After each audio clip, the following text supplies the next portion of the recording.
No, it no longer mows the grass, but it does feature a single cylinder 660 Raptor engine, which is a little bit of a weird one. It has 2 exhaust ports, which goes into a KO3 turbo, and then it has 2 intake ports, but has 3 intake valves. So this bigger one feeds 2 valves, the smaller one feeds 1 valve. It is also EFI on a micro squirt ECU, and the last time we had it on the dyno, it made 50 horsepower with the rear wheels, and we went to test launch it, we blew the axle up. Now that was fine and dandy, but we did notice a few things when it was done. The gear ratio is too high, we have to gear reduct it, so we're gonna add a jack shaft with a bigger and smaller sprocket and then gear reduct it all the way to the back. And we have to add a bigger axle in the back, which we're gonna have to add new bearings and new axle and hubs and all that good stuff. Now these VMS racing wheels are actually from a Honda Civic, and they're slightly the wrong bolt pattern, but they still work.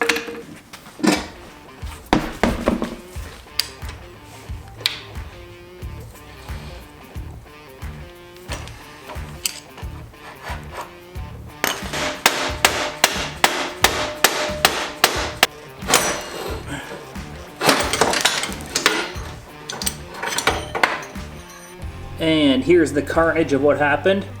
It almost looks like our keyway was actually falling out and only halfway in there before it ripped out. So maybe that was a me issue and I should glue my keyways in.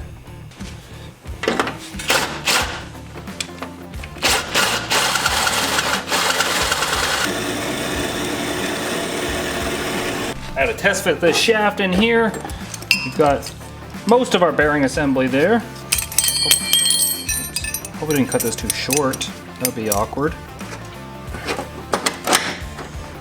I might have goofballed that one up. I measured the length of the shaft without the bearings on there. So I might be like, you know, 1/4 to 1/2 inch short on each side. Typical me. I just tack welded our plates in place. Now I'm gonna drill out our 3 holes. Hopefully. And our drill is dead. Now I probably didn't have to add this 1/4 inch plate to bolt the bearing to, but I like welding this 1/4 inch plate to the 1/8 inch plate just to make it like extra strong maybe. I don't know, in my mind it makes sense.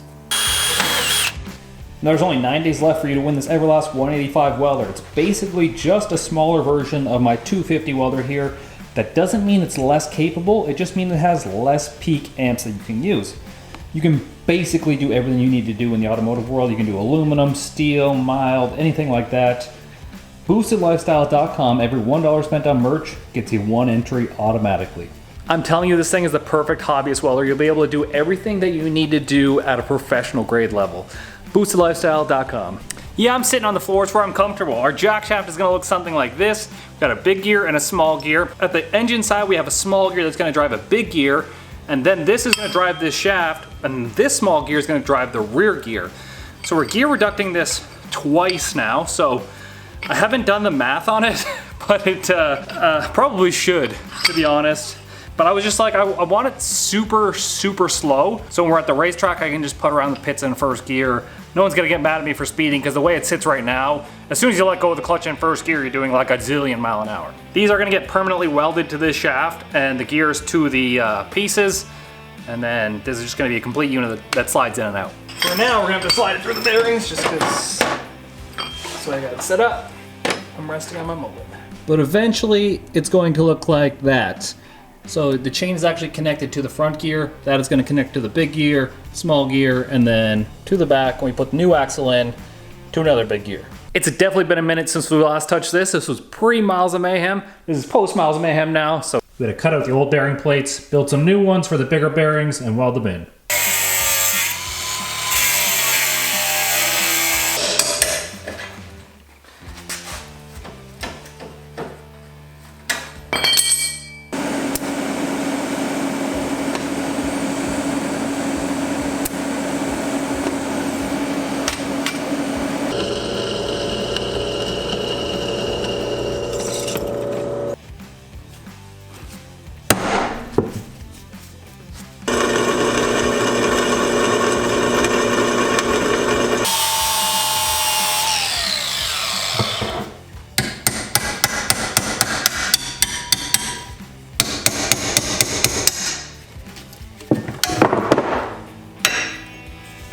Now the new plates are gonna go basically where the old plates went. Once we get this tack welded into place, we're gonna have to Dremel out the inside of this hole, and then we'll be able to fit our new bearing and axles. Now that our plates are in, this is the inventory we're going to be using for the rear axle. We have some hubs here that are going to match our rear wheels. These things are aluminum. We've got a steel hub for our sprocket here. Swap that one over. And then this is our new brake disc. Everything is 1.25 inches to fit our new thicker axle.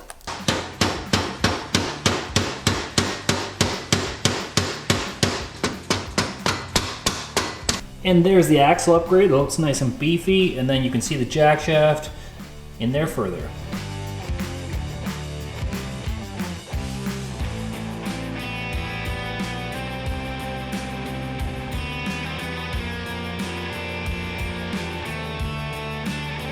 We basically got this thing stripped down, but there's coolant in the frame rail, so when I tip it up, we're gonna leak a little bit of coolant, but I actually wanna flip it over so I can start welding everything that I didn't weld initially.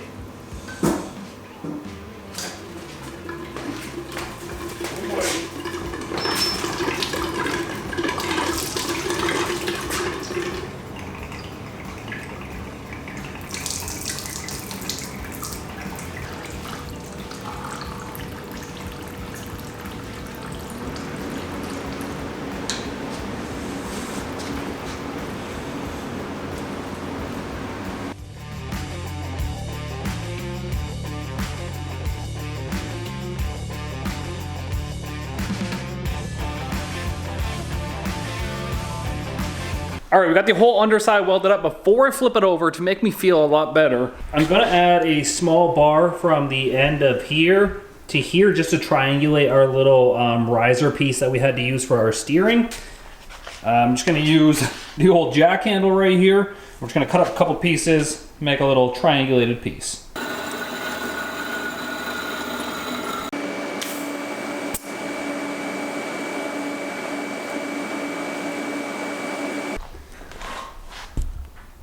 Got our two support pieces in. I'm not even sure if I really needed them, but it makes me feel a lot better that this piece right here is triangulated a little bit. Let's see if I can lift this thing now on my own.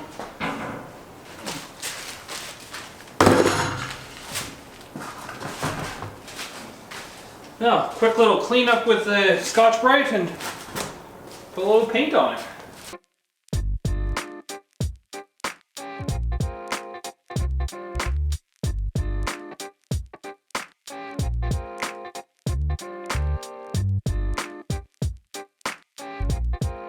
And there we go, everything has a coat of paint on it. And if you've been watching closely throughout this video, you will notice that I did film it over a couple months span. It's just, I've been picking at it here and there lately, but now we're definitely on the push to get this thing done. So let's flip this thing back over, start reassembling.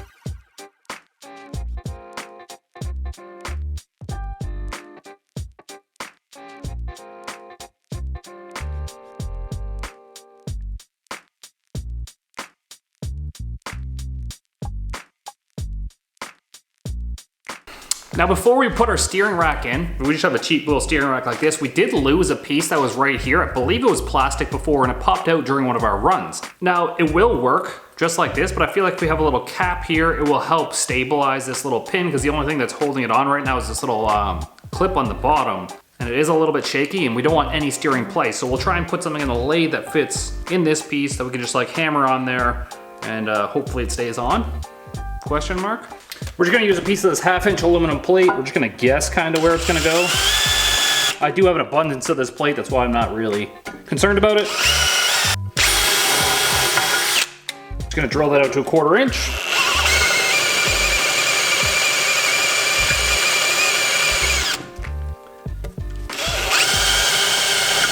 It's gotta be 1/4 inch on both sides.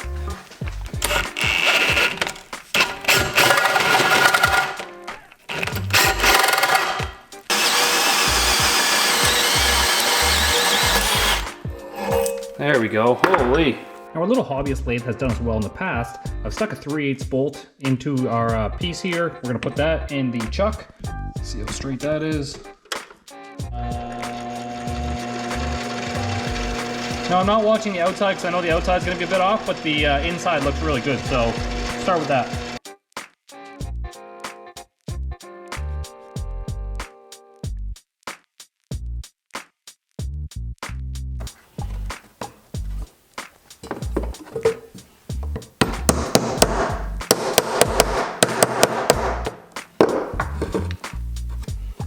There. We got a billet stabilizer piece now. Just need a way to keep that down. Maybe a hose clamp or something after.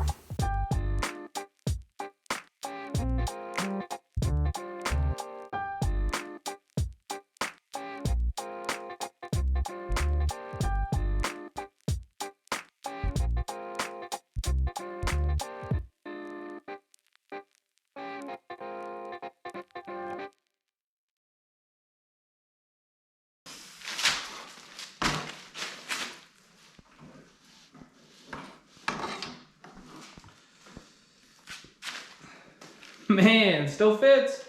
You know what's crazy? The whole reason we started taking this thing apart was just to put a new rear axle in it, which could have been done with bearings and an axle. Instead, we tore down the whole entire thing. We painted it, put a jack shaft in it, and now we have to put a jack shaft in it. So basically, the whole reason why we started this video is what I'm gonna get to right now, which seems like a lot, so we might as well start on the jack shaft. First thing we have to do is weld the gears to the hubs here. So we gotta clean all the paint off this stuff, weld the gears to it, and then we'll have something that we can put on our axle.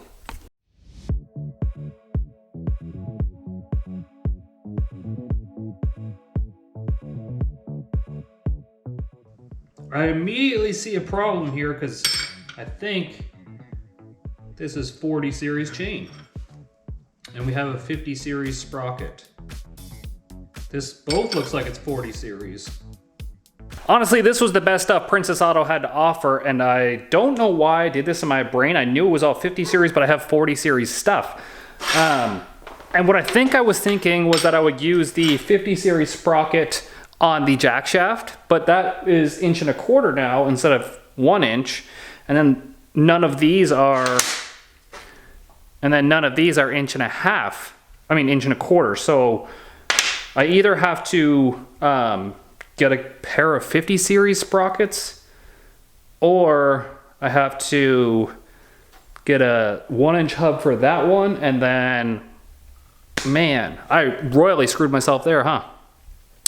Okay, let's keep moving on, I guess. So for example, just imagine this is our jack shaft right here. This jack shaft is actually 1 inch, and then the big axle is actually 1.25 inches. So this is 50 series. This is 50 series. And these are both 40 for whatever reason. And in my head, I probably thought that I would take this sprocket right here, put it on the jack shaft, so it would be 50 to 50 and then 40 to 40. For whatever reason in my head, I probably thought that, and I don't know why. But the best option is gonna be find some 50 series gears for the jack shaft. The only problem is, we live in Canada. Everything is 2 weeks away. Our Amazon Prime is a minimum 3 days away to where we live. And the nearest Princess Auto where I did get the gears is actually a 5-hour drive. So, don't know what I'm gonna do yet. Well, we can't kick, I meant to say we can't quit now. But obviously we can quit because I messed that up. Let's get the rear axle put in this thing. At least we'll be one step closer. We can put some wheels on it and it'll roll around. That way, if I need to work on something else in here, get rid of this thing, work on something else. Not likely though.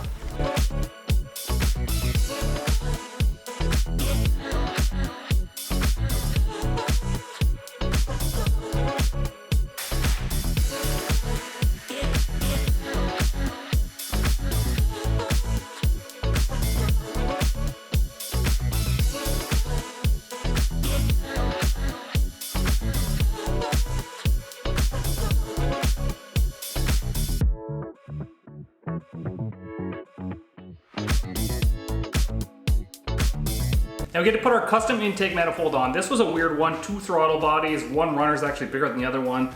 You guys know the story. However,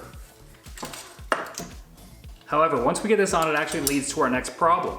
supplying fuel to this thing. Now we did already have it running, so we did have a fuel source before, but this was our fuel system. This was actually a Walbro 255, and I'm pretty sure whatever the charger majiggy inside a stock 660 Raptor, like this piece right here, can't supply enough to run that fuel pump and charge the battery at the same time. So we're gonna try something a little bit different, try and get a smaller fuel pump in here, which means we have to completely redesign the whole fuel system, which is kind of unfortunate, but kind of expected. When you do a weird build like this, you're gonna run into some weird issues. But for now, we'll get the intake manifold bolted up. We can put our charge piping back on and get everything back together for when we do get our gears, we can build our fuel system. And this time we're actually using some solid M6 bolts on the intake manifold instead of the machine screws, because we blew those out last time we were on the dyno.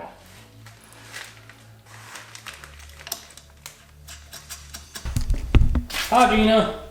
Hi, I didn't know you were filming. The turbo piping can go back in. We're just trying to seal it up so we don't get anything in this engine that we don't want.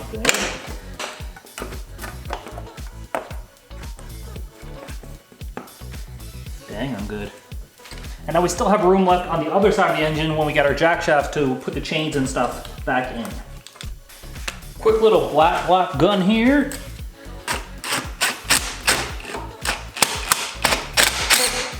Now I'll use yellow DeWalt's until I die. You know why? Because I was like, hey, how about hooking a brother up? And they were literally like, your ass ain't good enough.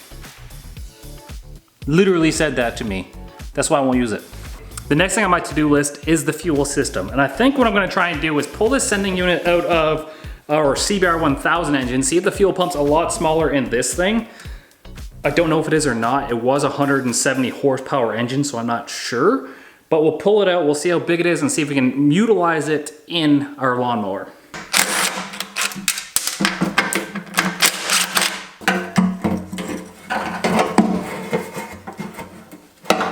It's a big hat. It also looks like a decent sized fuel pump. Okay, so if I can't use that fuel pump, which fuel pump can I use? That almost looks the same size as the fuel pump that we were already using. Now our old oiling can had like one tiny pinhole in the bottom down here somewhere that I can't even see, it's so small, but I know it leaks out over about a 3-month period.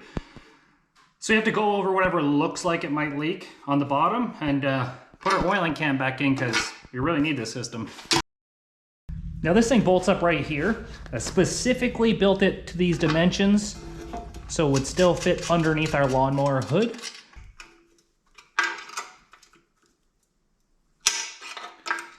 Now we might as well put the front end back on it, and I feel like this piece makes the build. And honestly, I built this whole thing around this little front clip because I thought it was the coolest thing ever. And I wanted the turbo in the front. That's my whole vision, was the turbo needs to be right here so you can see it through the front end.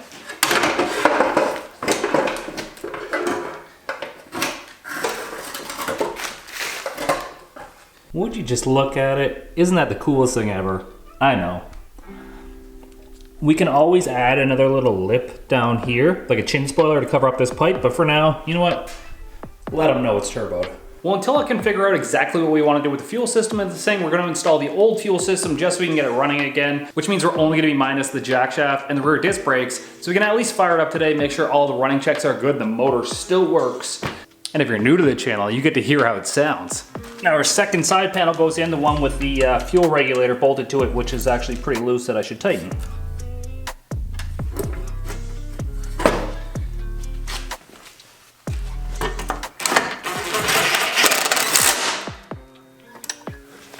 And like I said before, here's our fuel system. This is actually a Walbro 255 into just like an Amazon fuel filter. And then we have a tank that sits right here that's actually sumped.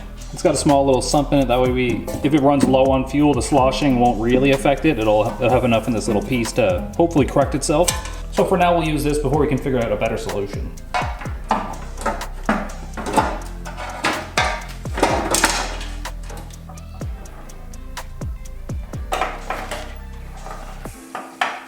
We've just got to add some terminals to our wires because I did cut them when I took it off. I was lazy and now I regret it because now I'm putting it back in and they would have worked perfect, but now they're a little bit too short. Sounds exactly like something I would do. Now we can fill this thing up with coolant. It still does have a full cooling system. If you look here, this is where our pressure cap will go and our fill point, and then it actually goes through both frame rails, and the radiator actually sits back here. It is a transmission cooler, but when we had it on the dyno, we weren't seeing any temperatures above like 70 degrees Celsius, so works pretty good. If we have to, we can put a small fan back here, it'll work even better. But I think because the extra fluid capacity that goes like this big cooler, plus everything that's in both frame rails, that it doesn't matter. And we actually have to put some coolant in it because it was -2 Celsius out today. Now if you'll notice, if you can see at the back here, I did add an MPT fitting. Let the air come out of this high point so we do get circulation going. I've already put like 5 liters of coolant through this thing. And now because the only fuel we have in the garage is C16, you guessed it, it's getting C16. This is not the best funnel for this, but I don't have a better one.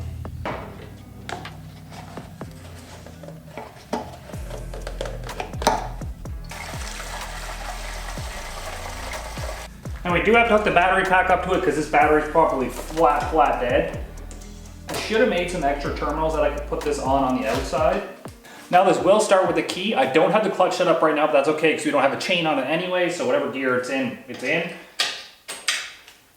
The fuel pump should have primed there. For whatever reason, it's not priming. The problem is the wiring is all in here and I cannot see any of it. The relay for the fuel pump fell out. There's the fuel pump.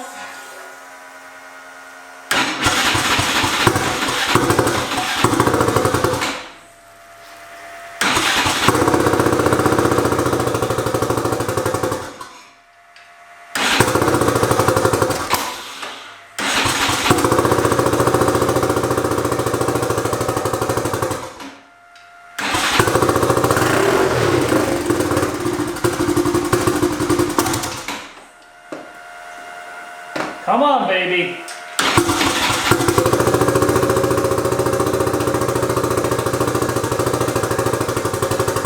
Actually.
Well, it doesn't seem to be running that healthy. We may need to talk to Adam at AFR AutoWorks again, but I mean, all systems are go. It looks a lot better now. The only problem is we didn't really get far in the grand scheme of things. We did replace the rear axle, but we didn't get the jack shaft done. And the only thing that was broken on it before was that it just needed another rear axle. I'm really good at this 1 step forward, 5 steps back thing, and then 4 more steps forward, because then we're back where we started. Exactly. It appears just some old junk is burning off the manifold there. You know what? I still like this thing. It's pretty cool. But eventually I'd like to take this engine and put it in something else that's more practical than this, just because I know this works now.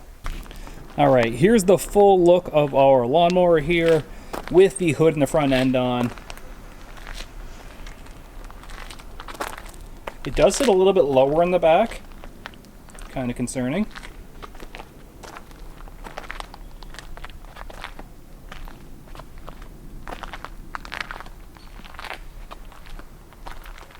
Now, like I said, we're not done. We have to wait for a couple more parts here in Canadian land. Like I said, it takes a while for parts to get here for whatever reason, just like slower. Mooses are slower than whatever you guys use to ship. But for the rest of October, every $1 spent at boostedlifestyle.com on merch gets you 1 entry to win an Everlast 185 welder. You're gonna buy stuff from it anyways. You might as well have a chance to win a welder. You could build this entire thing with that 185 welder, TIG welded, the whole shebang. Aluminum, steel, doesn't matter what it is. boostedlifestyle.com. I hope you guys love this thing. Make sure you subscribe to the channel because next time we will definitely be taking this out. I will not upload a video without this thing running and driving. So see you guys then. Peace easy. Get heavy.